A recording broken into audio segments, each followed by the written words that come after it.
साथियों नमस्कार। आज दिल्ली के उत्तम नगर क्षेत्र में पहुंचा हूं, जहां पर ये हस्ताल गांव है और यहां की बड़ी खबर गाज़ियाबाद और उत्तर प्रदेश के दूसरे शहरों तक पहुंची है। और खबर है बदलाव की। बदलाव किस तरह का बदलाव? सामाजिक बदलाव। हमारी राजनीति चले या ना चले, लेकिन हमारी सामाजिक चेतना कभी रुकनी नहीं चाहिए।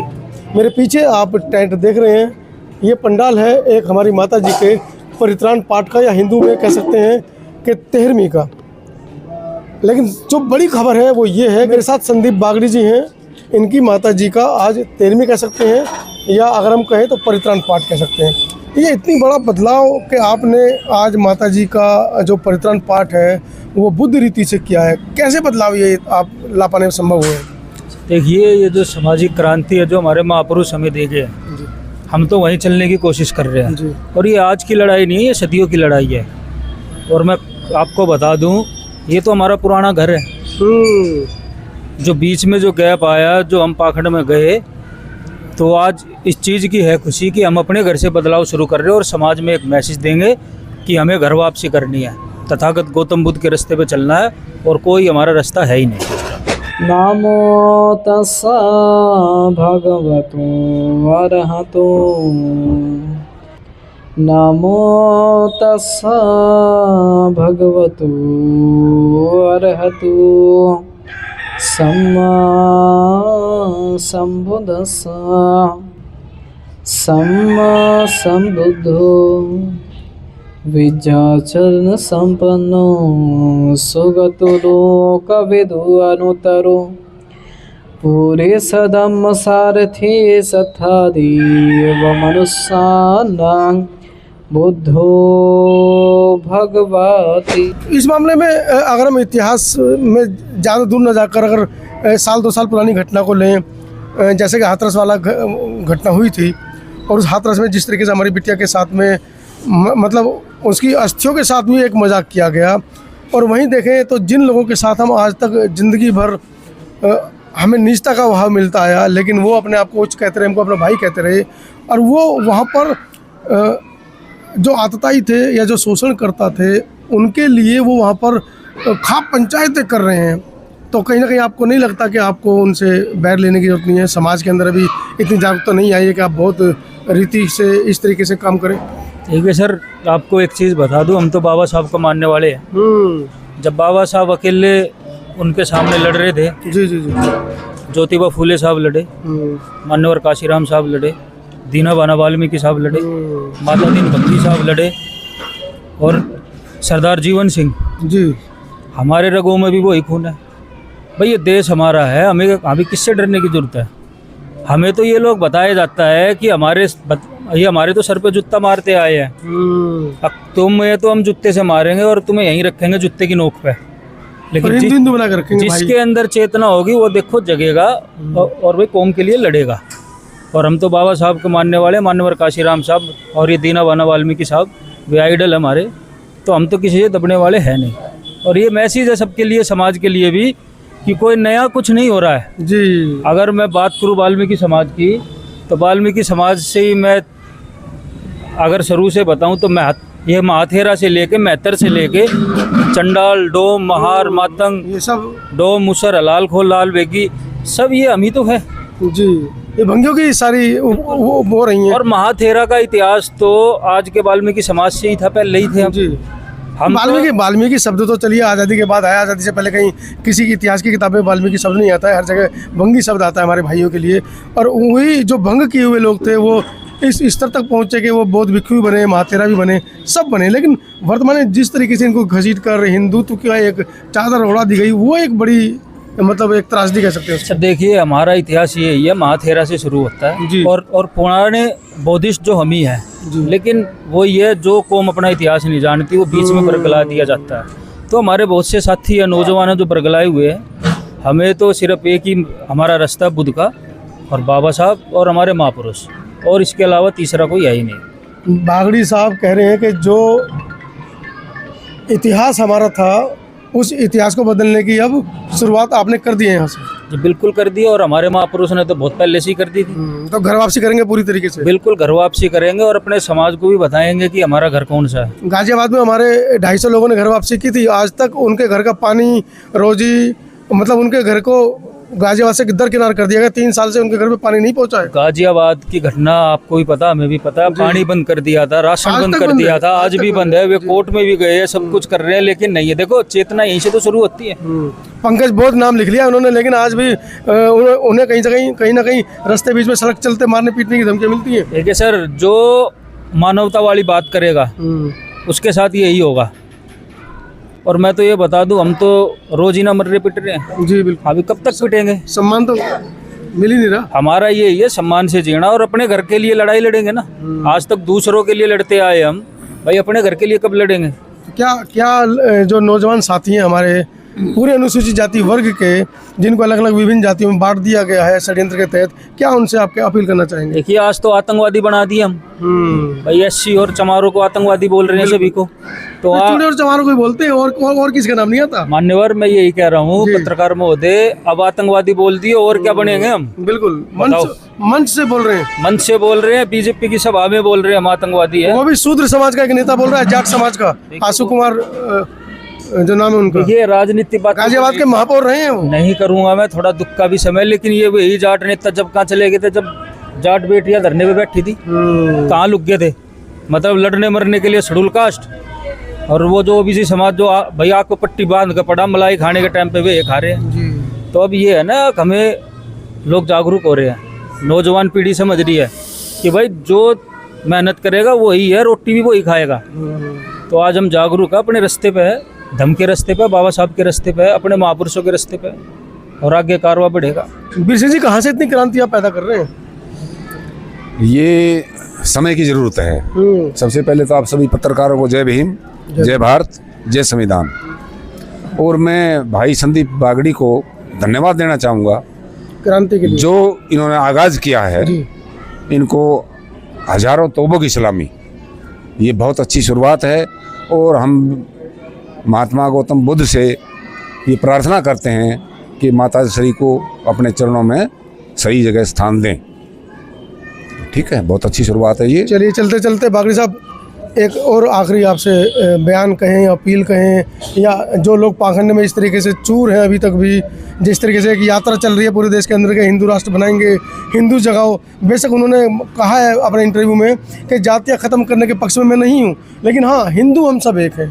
क्या इस पर एक विचार रखना चाहेंगे? देखिए, कल को कोई खालिस्तानी यात्रा निकालेगा, तो इस्लामिक यात्रा निकालेगा, तो फिर कहाँ जाएगी ये सरकार? और अभी आप चिंता ना करें, थोड़े दिन बाद हम बहुजन राष्ट्र की भी यात्रा निकालेंगे, फिर देखेंगे कहाँ जाएगी ये सरकारें। और आप सभी पत्रकार साथियों का धन्यवाद, आप इस दुख की घड़ी में आए, आपका बहुत बहुत आभार। जय भीम, जय भारत। बागड़ी जी की माता जी का आज परित्रण पाठ है। तमाम बहुजन मीडिया की टीम की तरफ से हम उनकी माता जी को आदरांजलि अर्पित करते हैं। और एक बदलाव जो देखने को यहाँ मिला है कि किस तरीके से जब आरक्षण में वर्गीकरण को लेकर मामला हुआ था, तो उस समय बागड़ी साहब जैसे जो नेता थे, उन्होंने बड़ा बढ़ चढ़कर इसका खिलाफत किया था। और आज आप देखिएगा कि बौद्ध रीति से अपनी माता जी का परित्रण पाठ कर रहे हैं। उनको इस बदलाव के लिए बधाई। मैं अभी आपके सामने माइक पर बोल रहा हूँ, मेरे को भी एक दिन मरना है, और वो ये भी नहीं पता एक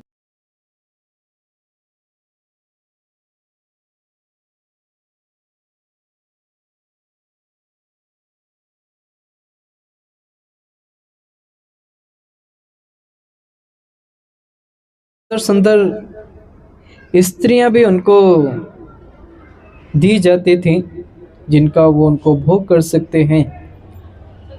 परंतु सिद्धार्थ,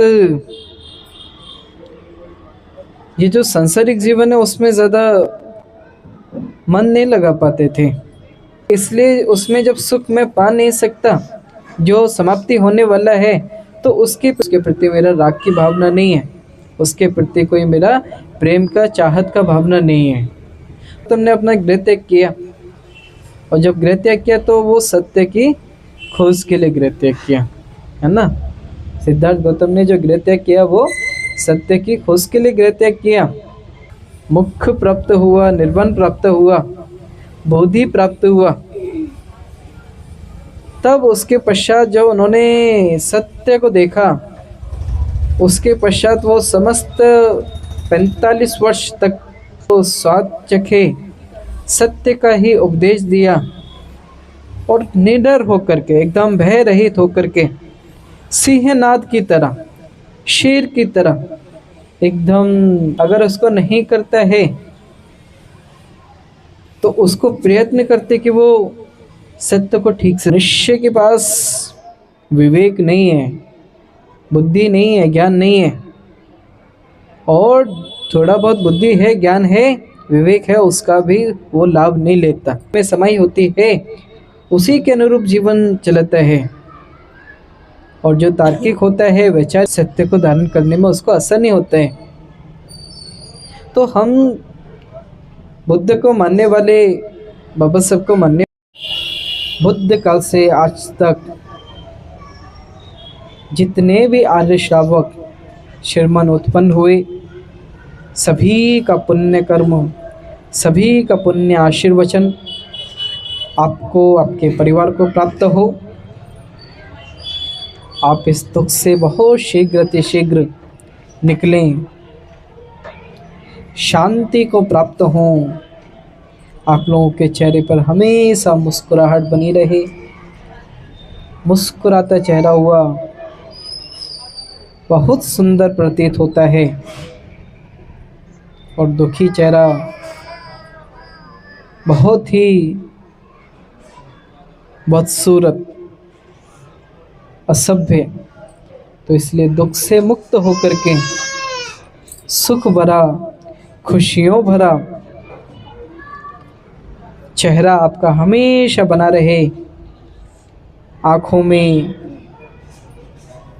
ज्ञान की लो हो, मुख में प्रेम की वाणी हो, हाथों से सम्यक कर्म हो। इन्हीं शब्दों के साथ आपको बहुत बहुत मंगल आशीर्वचन। साधु सुखी हुंतु। ऐसा समझना चाहिए कि मेरा क्या भूमिका है, मेरा समाज का उद्धार करने के लिए, समाज को सुधारने के लिए मेरा क्या भूमिका है, इससे उसका कल्याण करे और परिवार का कल्याण ना करे तो स्वयं का कल्याण करे। विचार नहीं करना है, झूठ नहीं बोलना है, चुगली नहीं करना है, व्यर्थ का बकवास नहीं करना है। भी मनुष्य के लिए व्यक्तिगत रूप से धारण करने के योग्य होता है। तो जब उसको प्रतीत हो कि मैं लोक कल्याण नहीं कर सकता हूँ, मैं समाज कार्य नहीं कर सकता, शील पालन करे और अपने को अंधकार से बाहर निकाले। अंधकार से बाहर निकालने का प्रयत्न तो व्यक्ति को स्वयं ही करना होगा, अन्य नहीं कर सकता है कोई। नहीं करना है, क्या करना है, क्या नहीं करना है, ये आपको भिक्षु लोग, जो विद्वान लोग होता है, बुद्धिमान पुरुष होता है, श्रमण होता है, तो वो आपको मार्ग दे सकता है कि क्या करना है और क्या नहीं करना है, परंतु आपको चलना तो स्वयं होगा। स्वयं आपको अपने अंदर का अंधकार दूर करना होगा। आज हम सब लोग यहाँ शांति पाठ में बैठे हैं। ये बहुत प्राचीन परंपरा है कि कोई व्यक्ति मरता है तो मरने के समय अधिक से अधिक लोग उसको देखने पहुंचते हैं। पूर्व काल में जब वस्त्र नहीं होते थे,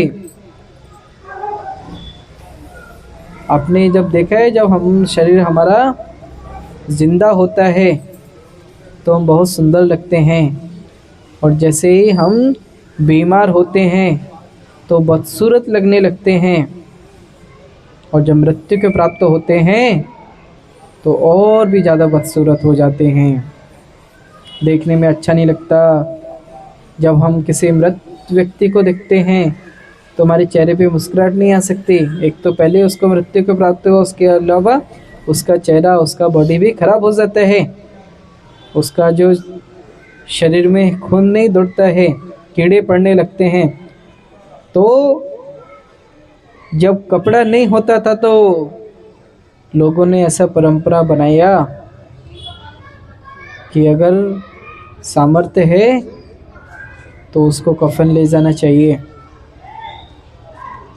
तो जो दूर दूर के भी रिश्तेदार होते थे वो भी जब जाते थे, आस पड़ोस के लोग भी होते थे, तो अब तो जो सुंदर सुंदर सा वाइट कलर का, क्रीम कलर का और सुंदर शॉल, सुंदर साड़ियाँ जो आपको ओढ़ाने को मिलता है, उस काल में नहीं होता था।